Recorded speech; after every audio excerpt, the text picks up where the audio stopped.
Hello student, कैसे आप सब। चलिए, उम्मीद करते हैं आप लोग अच्छे होंगे। इसके पिछले क्लास से मिले थे आपसे हम, वो भी पढ़े थे बाबू किस चीज़ के बारे में, प्रकाश का परावर्तन। प्रकाश का परावर्तन का हम लोग क्लास ले चुके हैं, वो भी क्लास ले चुके हैं। कहाँ तक हम लोग जितने भी पढ़े थे, मतलब कि परावर्तन के नियम कितने होते हैं, प्रकाश परावर्तन किसे कहते हैं, ये सब हम लोग पढ़ चुके थे। लेकिन आज हम लोग पढ़ने वाले हैं प्रकाश का परावर्तन के अंतर्गत गोलीय दर्पण किसे कहते हैं, गोलीय दर्पण कितने प्रकार के होते हैं, दर्पण कितने प्रकार के होते हैं, वो भी सब बारे में आज का क्लियर करने वाले हैं।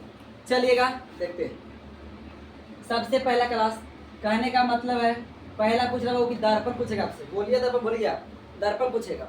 बोला कि दर्पण किसे कहते हैं, दर्पण किसे कहते हैं, सबसे पहले पूछेगा आपसे। आप हमें बताइए कि दर्पण किसे कहते हैं। ऐना कभी देखिए आप लोग, ऐना देखे होंगे, ऐना को ही दर्पण कहा जाता है। आप लोग भाई, आप लोग जो शादी ब्याह यानी कहीं पे जाते होंगे, तो आप अगर बाल को झाड़ने के लिए जिस चीज़ का उपयोग करते हैं उसी को बोला जाता है दर्पण। ऐना को ही दर्पण कहते हैं, जिसमें हम लोग अपना फेस दिखा सके, देख सके, उसी को बोलते हैं दर्पण। चलिएगा, कह रहा है कि दर्पण किसे कहते हैं, तो बोलिएगा कि कांच के बना। अच्छा, मैं ये बताइएगा कि दर्पण किस चीज़ का रहता है, मट्टी का बन सकता है दर्पण। मट्टी के कोई ऐसा दीवार हो उसमें आप अपना चेहरा को देख सकते हैं, नहीं देख सकते हैं भाई। देख, ईटा का रहेगा कोई दीवार, उस पर आप देख सकते हो, नहीं देख सकते हो। और ऐसे कुछ लीजिए जो क्या बोलते हैं लकड़ी का हो, उससे आपको चेहरा दिखाई नहीं दे सकता है। तो देखने के लिए हमें किस चीज़ का जरूरत पड़ता है, तो कांच का जरूरत पड़ता है। तब बोलिएगा कि दर्पण कांच का बना वैसा पदार्थ रहता है, किसका, तो कांच का, जिसका एक भाग क्या रहता है, वो कलाई किया हो। एक भाग कलाई किया हो और दूसरा भाग पूर्णतः क्या होगा, परावर्तन होता है। अगर परावर्तन नहीं होगा तो आप देखिए, अगर आपको चेहरा परावर्तन होगा, सुनिएगा क्या बताते हैं, तभी दिखाई दे सकता है। क्यों, अगर आप शादी में जाते होंगे, शादी में जाते होंगे भाई, आपको जाना है कहीं रात में किसी के बर्थडे में, आपको जो बाल झाड़ने के जब आ गया बाबू, समझते जब बाल झाड़ना हो, बाल झाड़ने के आ गया नौबत, बाल झाड़ना है, तो आप कैसे झाड़ेगा, रात में झाड़ेगा। तो आपको लाइट कहाँ बारना होगा, किस पर बारना होगा, शीशा पर बारना होगा या अपने चेहरे पर बारना होगा। तो हमको देखने के लिए क्या बारना होगा, वो चेहरा पर। क्यों, क्योंकि हम लोग जानते हैं कि परावर्तन के कारण हम लोग बारेंगे चेहरा पर, ये लाइट जाएगा कहाँ पे, दर्पण में, और फिर पुनः वापस करेगा। इस चलते हम लोग का चेहरा दिखाई दे सकता है। परावर्तन के कारण ही हम लोग का चेहरा दिखाई देता है, क्योंकि हम लोग बारते हैं कहाँ पे, अपना चेहरा पर लाइट बारेंगे ना, वो लाइट कहाँ जाएगा, शीशा के अंदर जाएगा और वहाँ पे लौटाएगा, परावर्तन करेगा, तो हम लोग का दिखाई देगा चेहरा। लेकिन भाई जब बाहर दे तो शीशा पे, तो आपका चेहरा दिखाई नहीं देगा। आप एक्सपेरिमेंट करके देख सकते हो। चलिए अब हम लोग करते हैं। कह रहा है कि दर्पण क्या बोले बाबू, बोले कि कांच का बना वैसा पदार्थ जिसका एक भाग, जब तक आप एक पिछले सतह का कलाई नहीं कीजिएगा आपको चेहरा दिखाई नहीं दे सकता है। बोले तो वैसा दर्पण कांच के बना वैसा पदार्थ जिसका एक भाग क्या किया हो, कलाई किया हो, और दूसरा भाग पूर्ण यांत्रिक क्या होगा, परावर्तन होता है। यानी दूसरा भाग परावर्तन होना चाहिए, परावर्तन होगा तभी हम लोग का चेहरा दिखाई देगा, अन्यथा नहीं दिखाई देगा। दूसरा भाग क्या होना चाहिए, पूर्ण यांत्रिक परावर्तन। तो उस पदार्थ को हम लोग क्या कहते हैं, दर्पण कहते हैं। तब क्लियर हो गया। फिर से बात देखते हैं। कांच का बना वैसा पदार्थ जिसका एक भाग क्या होता है, एक भाग कलई किया हो और दूसरा भाग पूर्ण यांत्रिक परावर्तन हो, तो उस प्रकार के ही बाबू पदार्थ को ही क्या करते हैं, दर्पण कहते हैं। हम उम्मीद करते हैं आप लोग समझ गए होंगे। चलिए आगे बढ़ जाते हैं। दर्पण होता है दो प्रकार का, सुनिएगा, दर्पण दर्पण होता है बाबू दो प्रकार का। दर्पण कितने प्रकार का होता है, तो दो प्रकार का बोलेगा, सुनिएगा। अब गलती से आप लोग का दिमाग में आ रहा होगा कि सर जी दर्पण दो प्रकार का होता है, वो भी होता है पहला उत्तर दूसरा अवतर। तो आपको दिमाग में जब आ रहा होगा तो गलत आ रहा है, क्योंकि दर्पण होता है दो प्रकार के, वो होता है उत्तल और अवतल नहीं, वो होता है समतल और गोलीय। एक होता है समतल, समतल दर्पण, और एक होता है क्या बाबू, गोलीय दर्पण। दूसरा क्या होता है, गोलीय दर्पण, गोलीय दर्पण होता, सुनिएगा, गोलीय दर्पण होता है। पहला होगा समतल दर्पण और दूसरा होगा गोलीय दर्पण। अब यहाँ से उठता है ऑप्शन कि समतल दर्पण किससे करते हैं, बोलेगा को वैसा दर्पण जिसका परावर्तक सतह समान हो, बराबर हो। तो वैसा दर्पण जिसका परावर्तक सतह क्या होगा, समान होगा, बराबर होगा, वैसे दर्पण को क्या बोलेंगे, समतल दर्पण बोलते हैं। नहीं तो ऊंचा होगा, नहीं तो गड्ढा होगा, एकदम बराबर होगा तो उस दर्पण को हम लोग क्या बोलते हैं, समतल दर्पण बोलते हैं। इसका कोई बाबू बाल बच्चा परिवार नहीं है, यानी इसका कोई प्रकार नहीं होता है। समतल दर्पण का यहीं पे खिस्सा खत्म हो जाएगा। बस इसका उपयोग होता है कि समतल दर्पण का उपयोग कहाँ किया जाता है।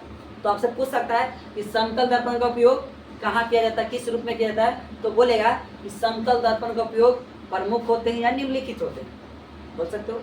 बोलेगा कि समतल दर्पण का उपयोग सजावट सामग्री में किया जाता है, यानी सजाने से जो सजता धसता है ना उसमें किया जाता है।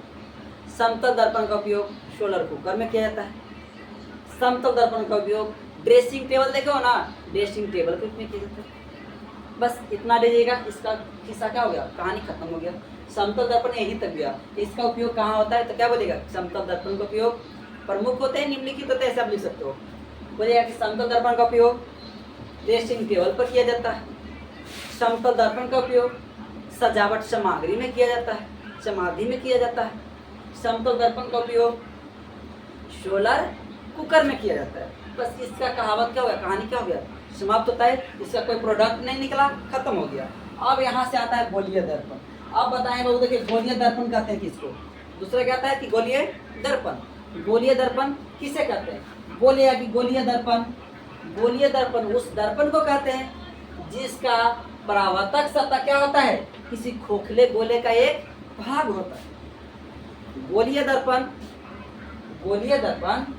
उस दर्पण को कहते हैं बाबू जिसका परावर्तक सतह किसी एक खोखले गोला का वो क्या होगा, भाग होता है। वाइद आपको समझाते समझिएगा। एक क्या है, एक गोला है, एक क्या है, गोला है।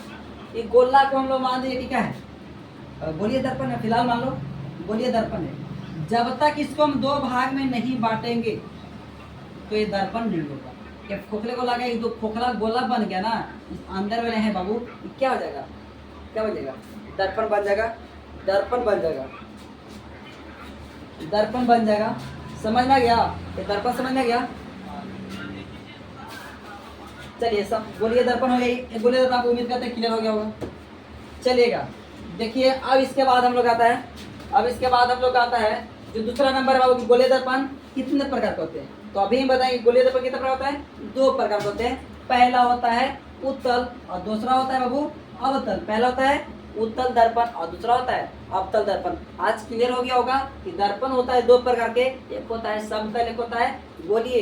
गोलीय दर्पण होता है दो प्रकार के, जो कि एक आता है बाबू उत्तल, एक आता है अवतल। चलिए अब पूछेगा आपसे कि उत्तल दर्पण किसे कहते हैं, उत्तल दर्पण किसे कहते हैं। तो बोलना है उत्तल दर्पण, देखिएगा लिखे कि उत्तल दर्पण एक ऐसा दर्पण कहते हैं बाबू जिसका परावर्तक सतह, देखो एकदम ध्यान देना, एकदम इमेज में बैठा लीजिए, उससे उत्तल मतलब सबसे बेस्ट तरीका है। देखिएगा वो औता अल्लाह और वो औठा अल्लाह, बस इतनी आपको समझना। उससे उत्तल और उससे उठल, जिसका परावर्तक सतह उठा होता है वह उत्तल दर्पण कहलाता है, जिसका परावर्तक सतह धसा होता है वह अवतल दर्पण कहलाता है। क्लियर है। फिर एक बार चलते हैं हम लोग, कह रहा है देखिएगा उत्तल दर्पण बोला है कि वैसा दर्पण जिसका परावर्तक सतह उठा होता है तथा इसमें कलाई यहाँ से क्या होगा बाबू, इसका कलाई अंदर से किया होता है। जैसे देखिएगा फिगर पा रहे हैं, इसका कलाई कहाँ से, बाहर से अंदर से, इसका कलाई है अंदर से किया हुआ, इसका कलाई कहाँ से किया हो, अंदर से किया हो, वह क्या कहलाएगा, उत्तल दर्पण कहलाता है। क्लियर है। इसके बाद हम लोग आते हैं एक अवतल दर्पण। अवतल दर्पण बोला है वो कि अपोषा दर्पण जिसका परावर्तक सतह क्या होता है, धसा होता है और इसमें कलाई कहाँ से किया जाएगा, बाहर से किया होता है, वैसे दर्पण को अवतल दर्पण कहते हैं। क्या यहाँ तक आप लोग क्लियर है, जहाँ तक क्लियर है। इसके अगले क्लास में हम लोग लेने वाले हैं, इसका अगला क्लास होगा उत्तल दर्पण का उपयोग कहाँ किया जाता है, अवतल दर्पण का उपयोग कहाँ करते हैं, उत्तल दर्पण का उपयोग क्यों करते हैं, कैसे करते हैं, कहाँ करते हैं, इसके बारे में हम अगले वीडियो में मिलेंगे।